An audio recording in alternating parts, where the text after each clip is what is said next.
যা আমরা ভাবি তা আমাদের সাথে হয় না, কখনোই হয় না। যদিও বা হয় তার পার্সেন্টেজ খুব কম, তাই না? খুব কম।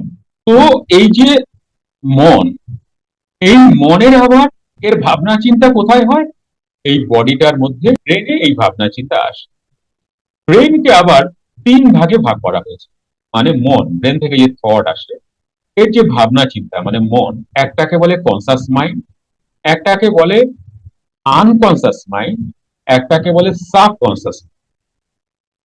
তিনটে পার্ট, এটা সমস্ত দুনিয়া জানে, কিন্তু যারা মনকে নিয়ে মাস্টারি করেছেন তারা জানেন মনের আরেকটাও পার্ট হয়, সেটা হচ্ছে মেটাকন।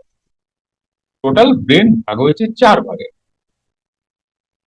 এইবার ব্রেনের যা ভাবনা চিন্তা, সে কোথায় আছড়ে পড়ে, কোথায় তার রূপটা দেখা যায়, সেটা মন নামক জায়গায় তার প্রাদুর্ভাবটা পড়ে।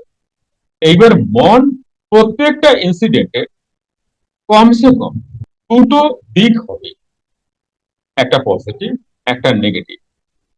আর একটা দিক হয়, সেটা হচ্ছে নিউট্রাল।